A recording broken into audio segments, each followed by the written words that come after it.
The chair recognizes Senator the Honorable Darren Henfield. Thank you. Thank you, Madam President. The chaplain had a wonderful devotion this morning, and she said we ought to give thanks. In all things, we ought to give thanks. And so I want to begin by thanking the Almighty for my, as we say in the church, for my small space here in this place.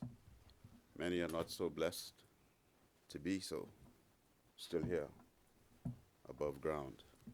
It is amazing, though, in this place, that we accuse each other of doing things, and then we launch right into doing the same ourselves.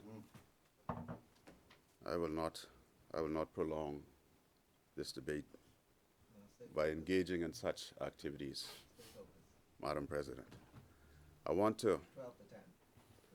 to say, acknowledge Dr. Sandra Dane Patterson and her group in support of Men Against Violence, the peace campaign, which is represented by the white ribbon. As a husband, as a grandfather of two beautiful granddaughters, a brother to many sisters and nieces, and colleagues who sit here with me. We have no tolerance for violence, especially against women, and I know I speak for all of my colleagues in this place when I say that. And so we want to encourage her and to allow and to say to her that she has our full support, and anything we can do to further the cause, please feel free to call upon us outside of this space. I'd also like, as I wasn't here last week, I'd also like to take this opportunity to welcome Senator Darren Major, who has recently joined us in this place.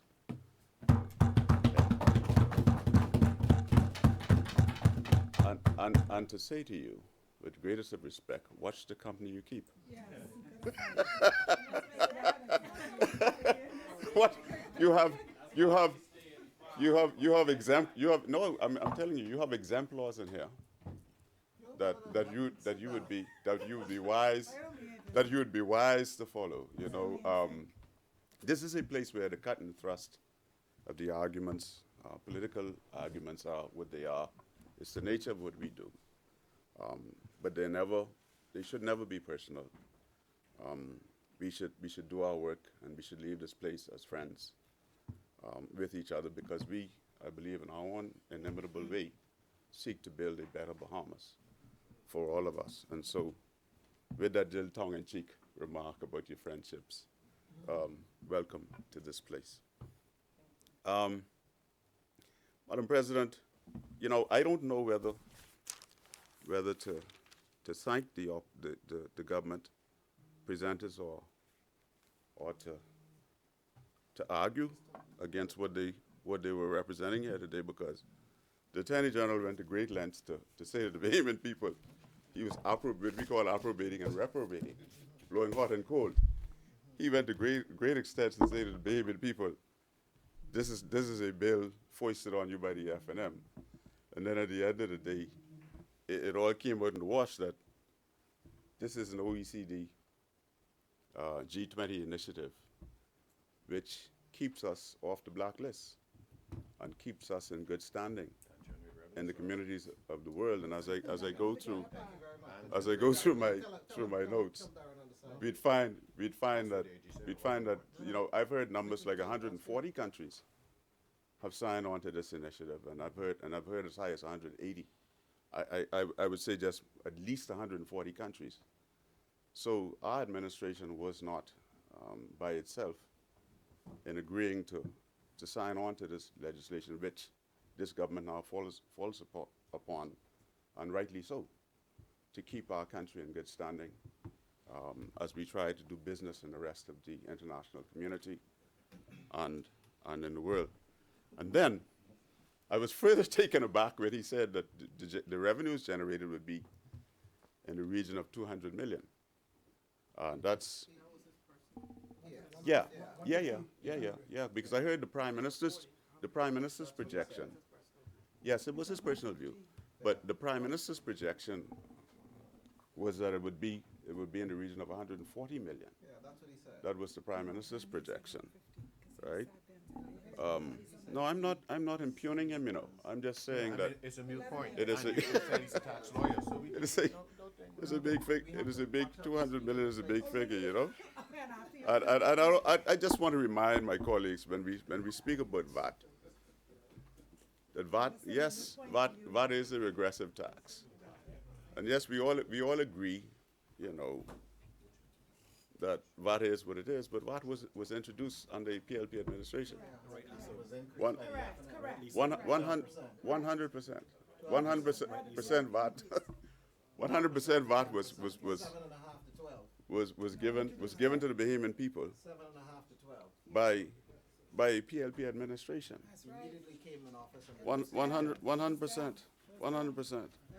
And we continue to speak of our economy in the last 4 or 5 years, blind to the notion that COVID closed down the world, not just the Bahamas. Was not just an F&M administration that arbitrarily determined that we would shut borders and starve the Bahamian economy into submission, so that tourists wouldn't come here. That was not the case. It was not our determination to close the economy of the Bahamas. and keep on kicking your loss. The world economy shut down. The world economy. Yeah, we lost, and you are now called upon to govern.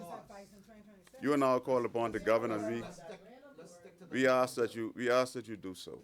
Yes, I'm trying, but the chirping over there is sometimes. Sometimes. Senators, Sometimes it's- senators, we have a member on the floor. So let us allow him to speak uninterrupted, please, because he'll be the first one to ask for protection. And I want to protect him before he even asks. Madam President, I enjoy your protection when I stand in this place. Yes, of course. I do. protection don't go one way. I do so. And so with those introductory remarks, I launch into my contribution. Madam President, we here to really pass, and this is a bill that we agree with. We may not agree with all aspects of it, as were pointed out by my learned friend who spoke just ahead of me. Some things that we look at, we're not so optimistic about some things, but we are. Thank you. We are where we are, and we soldier on. We're here again because of OECD and G20 countries that have determined that they will cause developing countries in the world to do as they see fit in our tax and financial services regimes. It's as simple as that. It's not a matter. I remember, I can't remember precisely the dates and times, but around 2000 something when we were first asked as a country to look at some financial services laws in 2000, and the Ingram administration reacted in a way that politics and politicians used to charge the atmosphere and to say that he caused all of that good business that we had to go to other parts of the region. They may have gone there for a while after. But immediately it caught up with the rest of the region, and all of us found ourselves on these lists that could prohibit the way we exist in our economy, prohibit the way we operate business in the world, lists that, if we're not careful, that can cause, and we say it all the time. I feel like this is about this deja vu, right? I feel like this was the 8th time since we've come to this session or this parliament, with this administration, as it was with us, that we're back here again because of these people who continue to move the goalposts for countries like ours, who are trying to carve out our niche, trying to carve out our existence in this very competitive financial services market in which we find ourselves. As we've heard here today from my colleague, it is the second most productive economic engine in the country, the financial services sector. And so we have to do all that we can, all that we must, to protect this industry. And it's very simple, All they're saying is that you're registered in the Bahamas. I heard people go deep into their lexicons and come up with all these things that would justify how this is so difficult to understand and difficult to appreciate. I don't know that it's that difficult for the man on the omnibus or the jitney, as we say in the Bahamas. It is very simple. If you're registered in the Bahamas as a multinational enterprise, or you're doing business in the Bahamas and elsewhere, multinational means you're doing business all over the world, they require that you pay 15% on your revenue. Any revenue you earn over 750 million euros, which is more than $800 million in our reality, they require that you pay 15% on those revenues, right? And it's simply called a top-up, because if we say we're just asking them for 10%, then we have to top that up to 5% more to bring it up to 15%. And I'm sure the Minister of Economic Affairs agrees with my disposition there. That's the disposition. That's why it is called a top-up tax.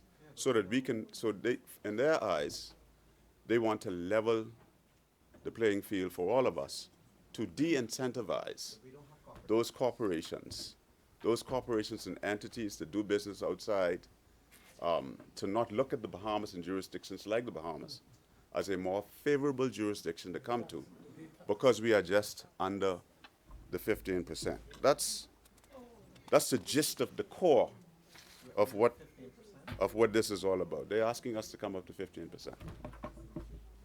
That's what they're asking us to do, right? And no, I was just using an example, right? So this corporate income tax initiative, instituted and directed by the OECD and G20 juggernauts beyond their borders, further demonstrates their ability to influence the economies of the world, as demonstrated by the notion that, as I said before, more than 140 countries have signed on to this initiative. The developed countries of the world insist that this particular tax is part of their concerted effort to crack down on the practice of profit shifting and lower tax rate jurisdictions.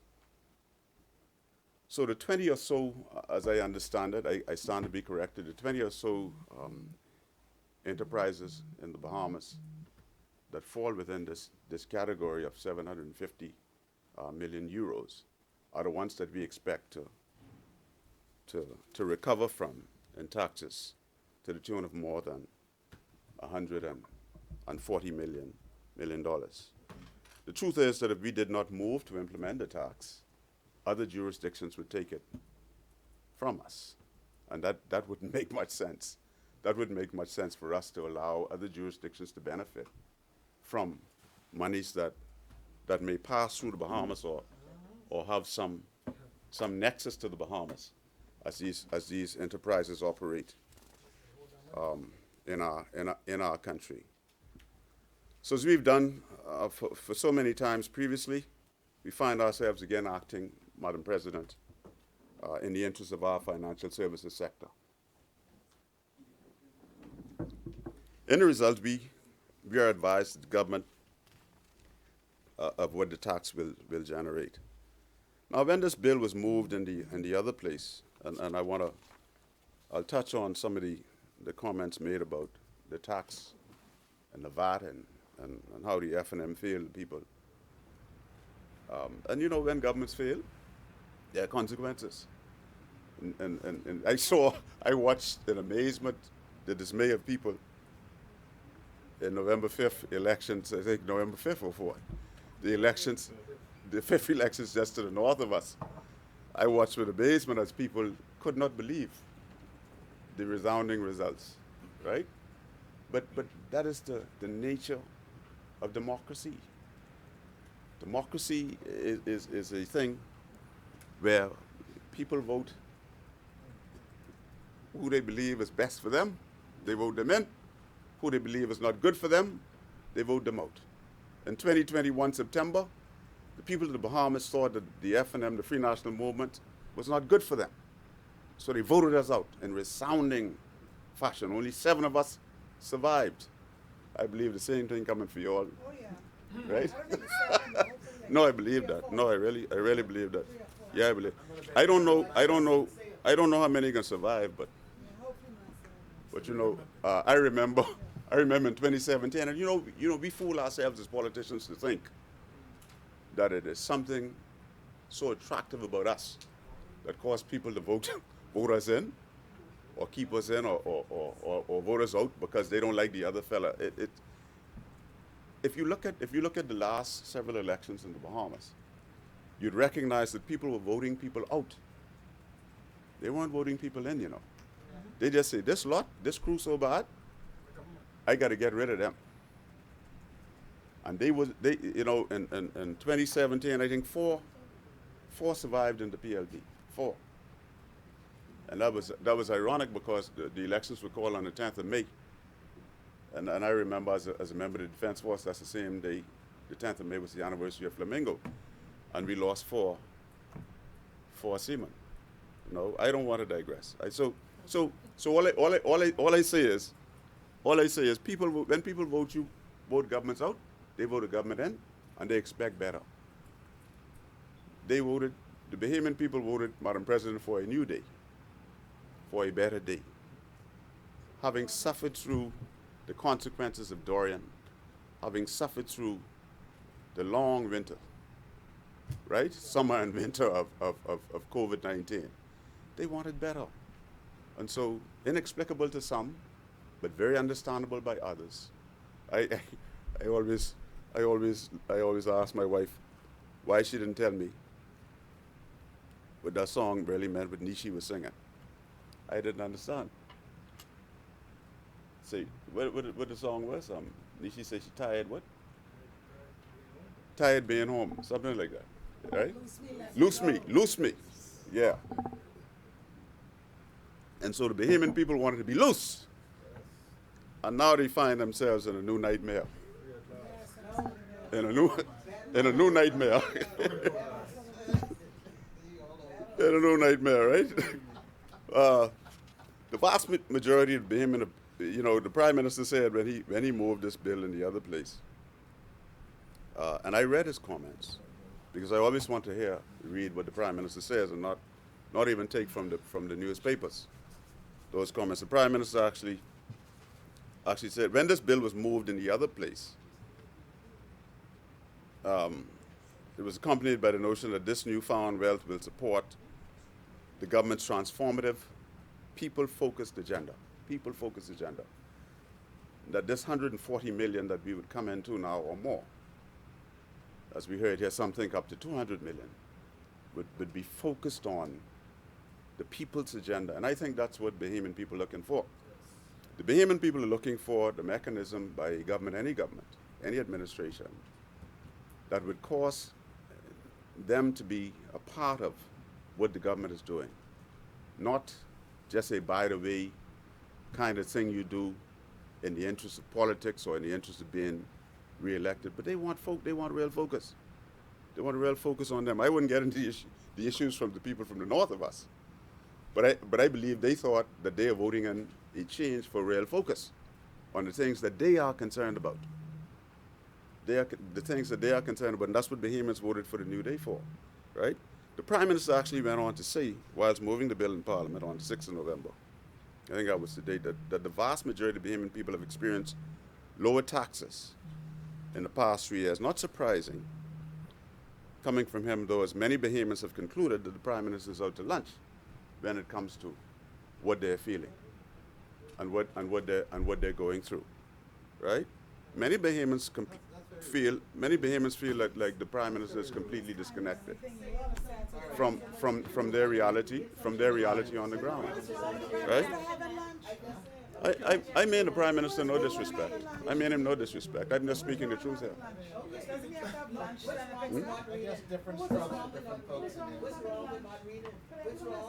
You have to, as leaders, Bahamians expect us to be in touch with their realities, right? In touch with their realities. So no Bahamian, Madam President, be they PLP, be they FNM, right, or completely politically indifferent, believes that this administration will use the projected windfall of $140 million to do anything about easing the burdens that they bear daily. And people are in the Bahamas very jaded by what governments say, what administrations say, not just y'all, us too. And so you find yourself in a dispensation where people are actually listening to voices that tell them, Madam President, we're going to be able to do this for you. We're going to be able to do that for you. You know, it's almost like Oprah, that you get a car, right? And we know that's not the reality. You know, the reality is that it takes prudence. It takes a concerted level of commitment to work in the interests of the Bahamian people, devoid of the temptations to fall prey to political maneuverings. And we've not been able to master that as yet. After all, you know, this administration has faced cries from myriad sectors of our society, you know, and it refuses to remove the 10% from the bread basket. We have heard even the bishop of the Anglican Church at Synod say, listen, man, remove the bread basket tax, the 10%. You lowered the tax, and then you go on and put the 10% right back on the bread basket. You put the tax on the bread basket. You put it on female products. You put it on baby products. You put it on medicines and health insurance, right? Then you should be in a world where inflation, which is exogenous to you, inflation happens all the time, but most of it is not our fault. We admit, we accept that. But our reaction to what inflation does within our economy is what we don't accept, that you can't do anything about it, because we believe you can. We could have written into this law right now what we could do with this 140 million projected that we're going to receive, you know. We could say right now 50 million of this go into social services. Write it in the law so that you will constrain yourselves and constrain us not to be tempted when we come to office to take that 50 million out of this money and do something with it that we think is going to get us elected.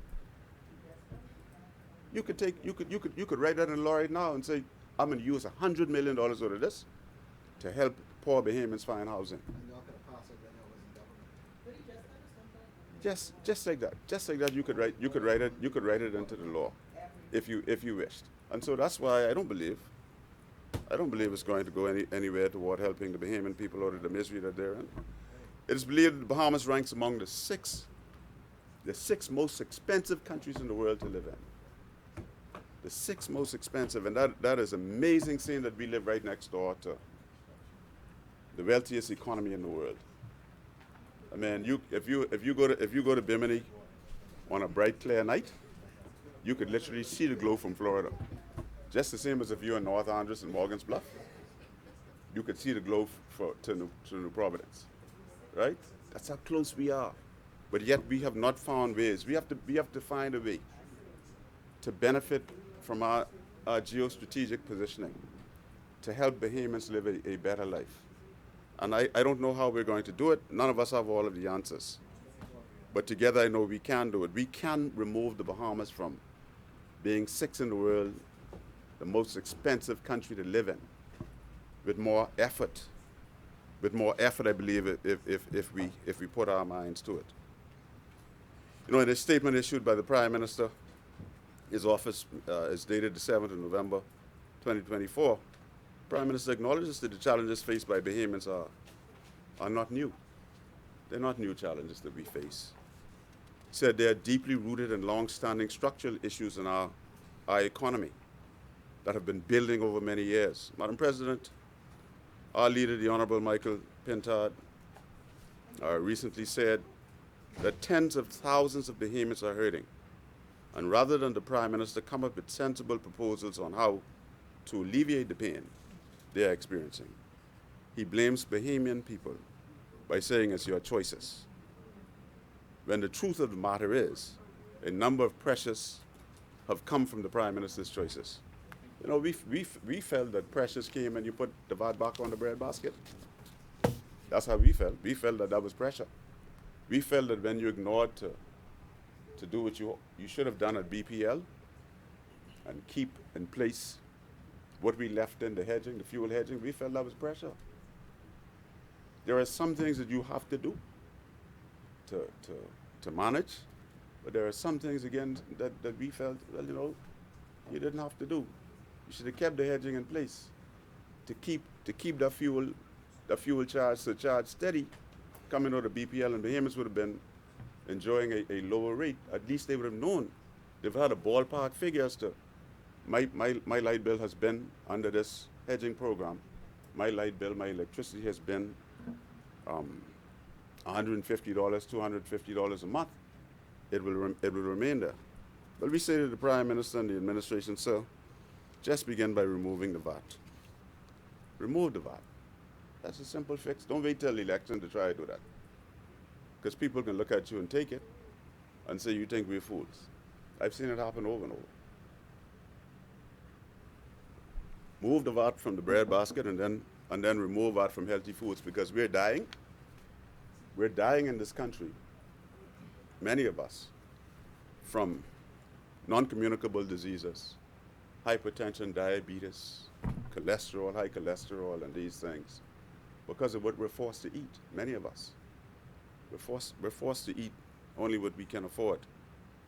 And so faced with the notion that the average middle-class family, I couldn't believe this when I read this and I heard this, that the study done by UB, says that a family of 4 in the Bahamas needs $10,000 per month, or just north of that. Or just north of that. You know, that's a middle class family, right? To live at a standard that they become accustomed to living to. You know, Rupert Roberts, the owner of Super Value, described this outcome when he talked about this outcome of $10,000 a month. He said it was shocking, and it was shocking to me as well. It was shocking to me as well. That's why I tell my sons every day, get married, get a wife, to help you get along. You know? Yeah, well, you could correct it. It's not a problem. I don't think it's contentious. I think it's out there. It's out there, right? It's out there. I don't know that it's contentious. It's out there, and okay, Senator, I'll do so. And so in a recent piece by Candia Dames, executive editor of the Nassau Guardian, entitled "The Cost of Living Rise is Shocking," and it's dated November 13, 2024. Mr. Roberts is quoted as saying, "I think we are in hard times. It's shocking, $4,000 a month 4 years ago, and $10,000 today to feed a family of 4." He said that's shocking. So it's not just me who's suggesting this. Thank you very much, Senator. This is what Rupert Roberts is saying, the man who runs the Super Value Enterprises in the Bahamas, right? This is what he's saying, right? Well, He said in the prices. well, he also shocked. in fairness, he also talks about the exogenous shocks of inflation. He should have known that before. He talks about inflation as well, how the war in Ukraine and other things that are going on in the world adds to the cost of the food that he imports, and then he has to. And it was a very interesting article to read if you haven't read it, right? Because it suggests that Super Value, and I'm not advertising for them, that they're shopping in other markets. Huh? Yeah, I could table it. I have it right here. I could table this right here. Yeah, he's a very important man in the country. He feed us. A lot of food come from that place. I'll table it. I have it right here, right? And he was saying how he's instructed his buyers to go elsewhere in the world to buy brands that are not perhaps so familiar in the Bahamas. But what I found was, when my wife brought home that mayonnaise and I didn't see Hellman's on that, I was like, where you get this thing from, right? You know. But after a while, using that mayonnaise in my tuna salad, I realized that this mayonnaise is mayonnaise, right? Right? And the Hellman's mayonnaise we could no longer afford to buy that at yeah, you know.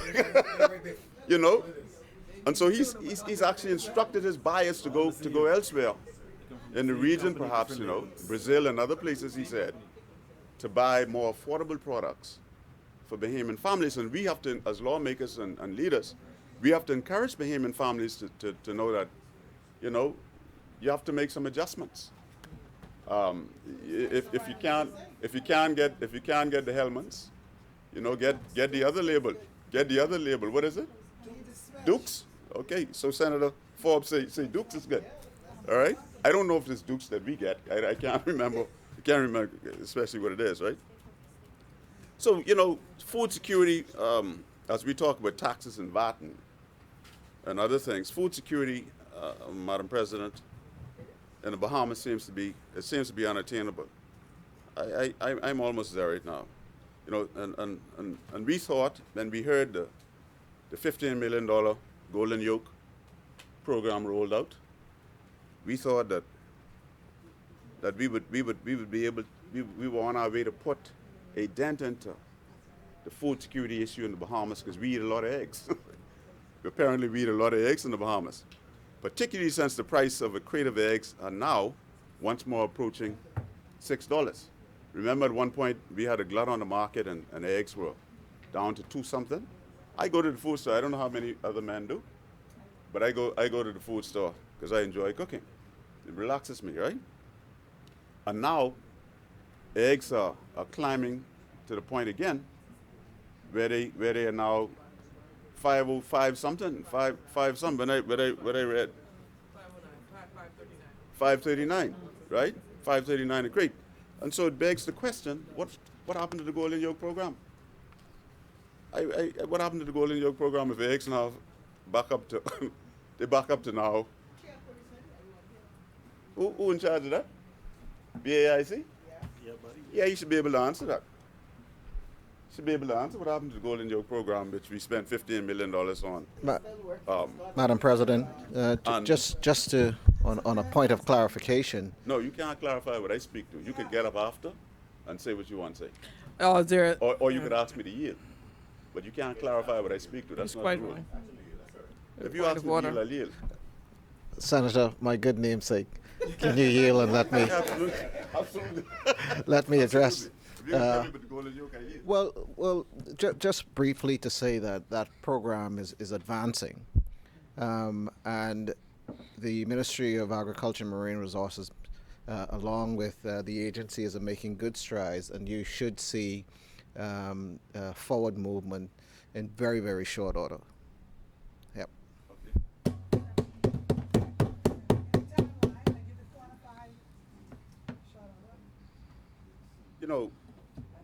Mr. Roberts in the article, it's good to know that something is coming out of the Golden Yoke program, because our food bill, Madam President, is well over $1 billion annually, and the Golden Yoke program was projected.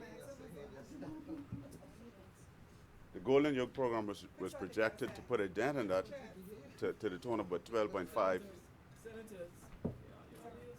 To the tune of about 12.5 million, and that would have been good, if that had manifested in that way. And Mr. Roberts went on to say in the article that that's just food we're talking about. He was talking about in the article. What about gas? We saw that the retailers had to be settled the other day. Now we hear that the importers are knocking at the door. The distributors. They're knocking at the door, and they're asking, what about us? What about us? Right? And they make a case that they have not been looked at for many, many years. But I'd just like to remind them of the profits that they have been getting for many, many years. They have been getting, yeah. I mean, every senator has to be knocking down, man. I don't know if you want to, but that's up to you. But when you look at the retailer and the profits that the distributor gets, it's different. It's different, right? And so we have a long way to go. Madam President, taxes are supposed to be used to the benefit of the people. And despite having the most Sometimes I've heard this administration described as the most unfriendly toward business in the modern era. And my colleague mentioned that, He had that in the council meeting. my I don't colleague, see he had that. no, I recall a piece by Davy Burrows, which I used in an argument in this place, and tabled previously in here, where he said that this is the most unfriendly administration toward business. The draconian measures that this administration has taken